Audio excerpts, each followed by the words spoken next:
Hi, I'm Sherry. Welcome back to Adaptive Living, Life After a Stroke. Last time I told you about my experience just 3 months ago of having my world turn upside down when I had a stroke. I've been thinking a lot about what I could have done to either prepare myself or prevent having a stroke. These are 7 things I wish I knew before my stroke. Number 1, life can change in a moment. We're always making plans for the future. New Year's plans, plans on your birthday, the 5-year plan. We all have a picture in our mind and a vision, a dream, if you will, about how we want to live our life. Sometimes something happens, like a stroke, that suddenly turns everything upside down. I don't think I realized how quickly life can change. I had never really had anything that had, at 7 o'clock, life was one way, and by 8 o'clock, life was totally a different way. I had never experienced anything quite like that before. So just know that yes, we all like to plan, we all need to plan, but realize that life has its own plan for whatever reason, and that life can change in a moment. When they did my x-ray, my CT scan, and realized I had a clot in my brain about the size of my small fingernail, they removed the clot, but they showed me the scans, and about 25% of my right brain had been affected by the stroke. But then the doctor started pointing to little dots, 8 little white dots on my scan. And he said, "Do you see those little white dots?" And I said, "Yes, what are they?" And he said, "Those are previous strokes that you've had." I couldn't believe it. I had had 8 smaller strokes and then a significant stroke, and wasn't even aware that I was in danger of that significant stroke. Then I started researching, what are the signs of a stroke? Well, we all know what the symptoms of a stroke are when you have the stroke. The droopy mouth, not being able to speak, not being able to smile, with a smile on both sides of your face. Maybe your hand going numb or your leg going numb, suddenly not being able to walk or to use your hands. I didn't realize, though, that the headaches I had been having the previous year were probably when I was having those minor strokes. Of course, the term minor stroke is almost like saying almost pregnant, right? You either are or you aren't. It either is a stroke or it isn't a stroke. The question is, how big of a stroke is it and how much damage did it do. Thankfully, these 8 small strokes hadn't done a lot of damage, but if I had been paying attention, I would have known that they were warning me about the big stroke that was going to be coming. I had headaches, and I've always suffered from migraine headaches, but these were different. They were like someone was stabbing me with a fork in the sockets of my eyes all the way around. One time I had a headache so bad that it burst a blood vessel in my eye. Well, I teach 2nd grade. I thought maybe I had picked up pink eye from one of the kids. I went to the school nurse and she said, "No, that's not pink eye. Have you had a headache?" And I said, "Yes, I've had a really bad headache." And she said, "Well, you've burst a blood vessel in your eye. You need to go home and rest. Put cold compresses on your eyes." Also, I was really tired. I would come home every night the year before. I was exhausted. I had nothing left for my evenings and my weekends after teaching a day. Well, I'm older. I figured this is normal, but this really wasn't my normal. I usually had lots of energy. And so I should have paid attention to feeling fatigued. I had recently, for a couple of years, year and a half, been on a different diet. I was trying to lose some weight. I knew that wasn't great for my joints or anything else in my body at my age. And a fellow school teacher said, "I don't think that diet is working for you. You're not the same person that you have been in the past. You seem to have a shorter flash point, and you seem grumpy to the other teachers." Well, I'm normally the one that walks in the building in the morning, "Good morning, good morning, good morning." Another teacher actually commented one time saying, "How do you come in first thing in the morning so happy? I haven't even had my first cup of coffee yet." Well, I'm an early riser. I like to get up really early in the morning and have time to myself before I go to school. So this was a change for me. They blamed it on my diet. Of course, I was defensive. "No, it's not my diet. I'm not grumpy." Well, looking back, I probably was a little moodier. Why? Because I was having strokes. That's one of the after effects of a stroke. It changes your personality a little bit. So if someone tells you something like, "You look tired all the time. You didn't used to be this tired."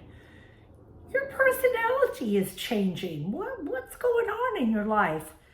Maybe you need to sit down and reflect what is going on in your life. Maybe you need to schedule an appointment with your primary care physician and see what they say. Do you need some tests? The third thing that I wish I had known was that I needed to establish a support system and a backup system to that support system. One of my sons recently accused me. He said, "Mom, you've always been so independent. You haven't reached out and gotten to know your neighbors or made a lot of friends since you moved to a new city." And he goes, "Now, it'd be nice to know your neighbors and have a few friends in the area, wouldn't it?" And that's true. My support system has always been basically my children.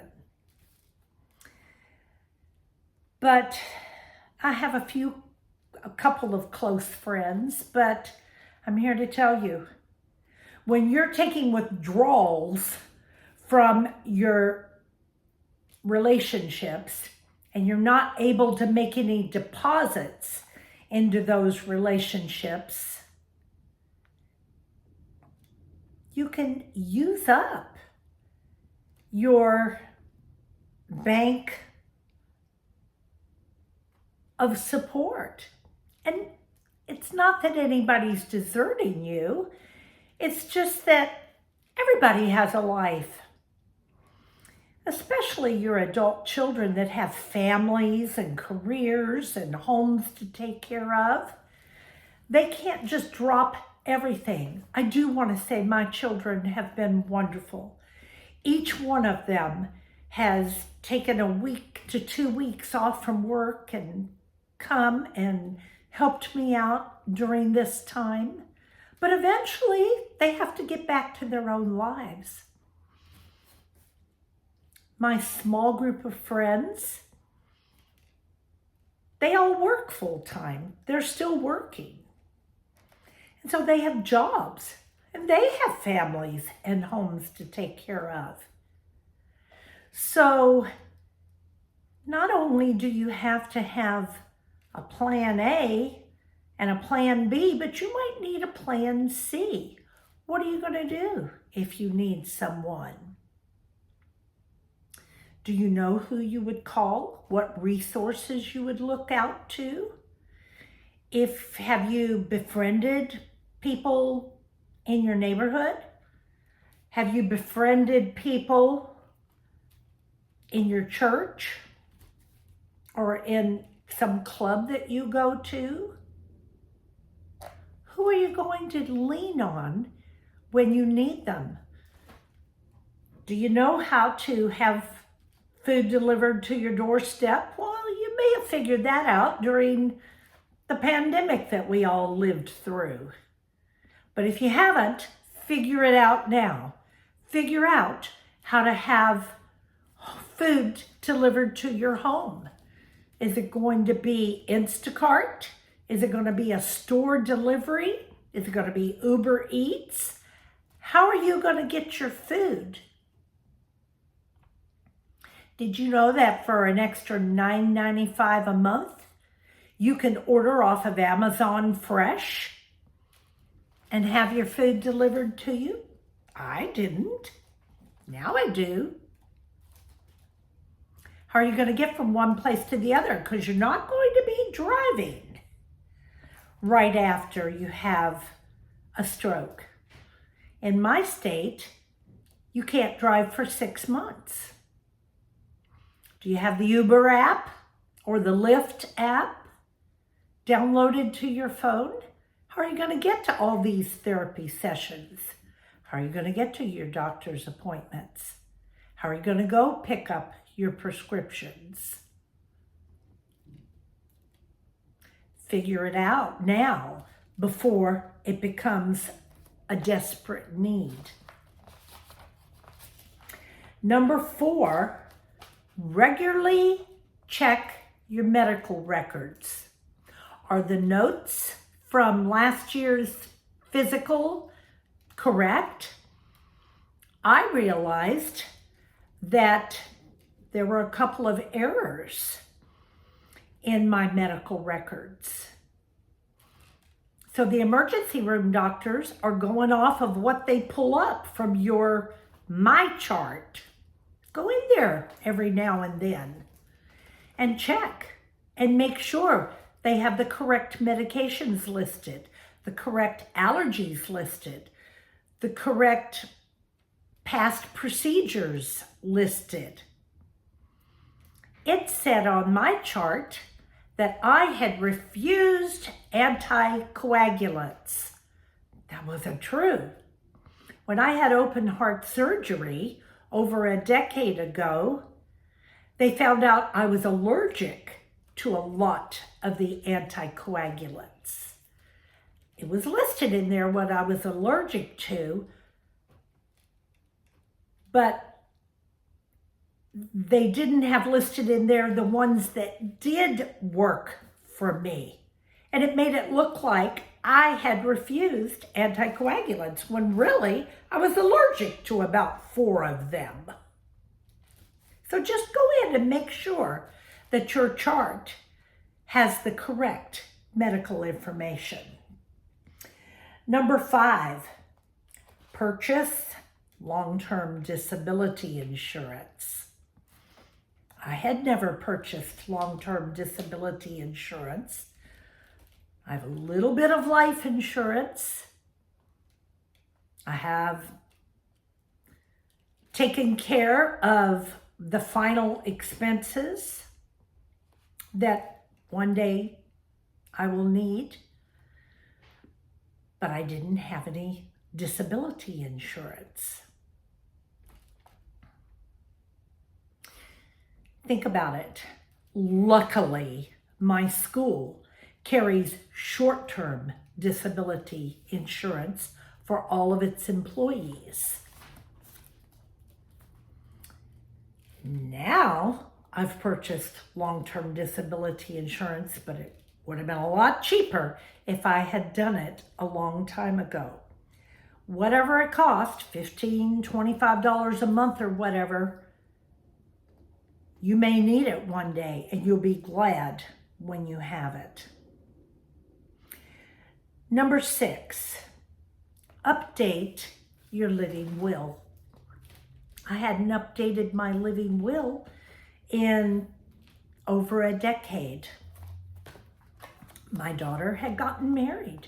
She's my medical power of attorney. I needed to update her married name, her new address.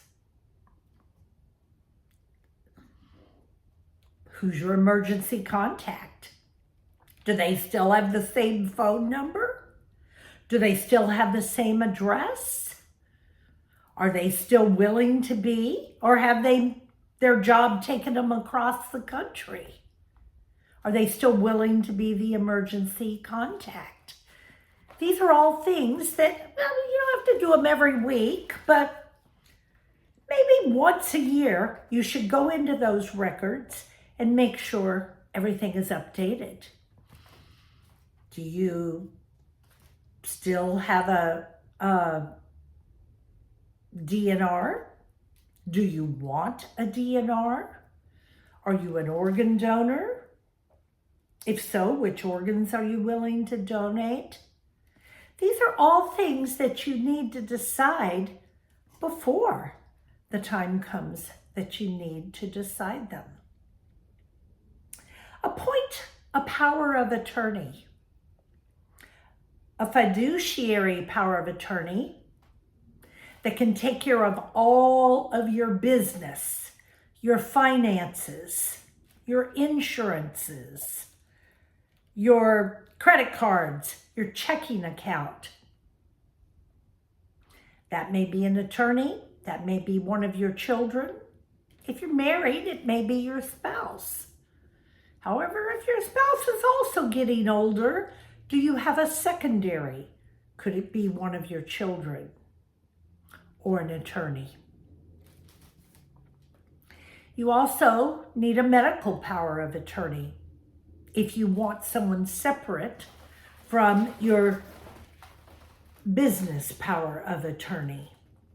My daughter is a registered nurse, so I've always made her my medical power of attorney, because if the time comes and I'm sedated or unconscious and a medical decision has to be made that maybe wasn't covered in my living will, she's the one that could understand the language. And I trust her to make the decision for me. She knows my wishes. She knows my wishes in life, and she knows my wishes in death. So she's the one that will make those types of decisions. I want you to remember that if you have a stroke or some other gut-punching medical event happen in your life, hopefully it isn't going to be the end of your book, but it may be the end of that chapter. You may have to turn the page and start a new chapter. I've turned the page and I've started a new chapter. But it doesn't have to be the end of anything. It's just a transition into a different way of doing things.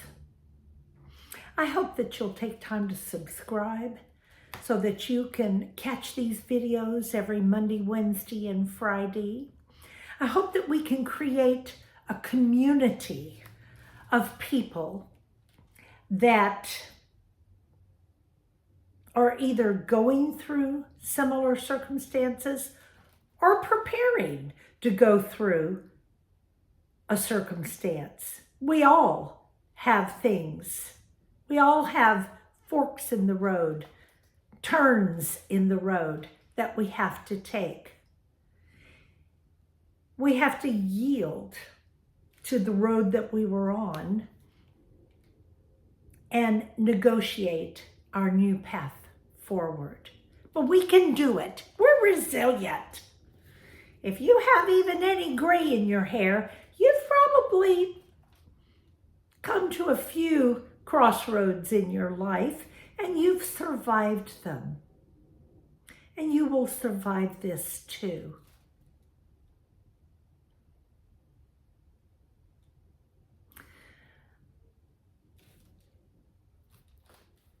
I have noticed lately that a lot of senior citizens, people 60, 70, even 80s, are making YouTube channels because there's a lot of people in our age range that need a community. They need to talk to other people that have been through the same things that they're going through. As much as you care for your children, your grandchildren, they're not in the same stage of life that you're in. And it's hard to understand the challenges that it takes. You know, my mother, God bless her soul, she lived to be 94. But she always said after she turned around 60, 65 and beyond, she used to say, Sherry, you know, getting old isn't for sissies. It takes fortitude. So prepare yourself. Well, I watched her age gracefully right up until the end. And I want to do the same. I want to have community around me, friends around me, and I consider you my friend now. I hope that you'll like this video and that I will see you on the next one where we're going to talk about, and we're not going to do them all in one video, but in the next few videos, we're going to talk about 13 ways that a stroke has changed my life. And you know what? Not all for the worse either. Come along with me on this journey. Let's do this together. We can do this. I'll see you next time.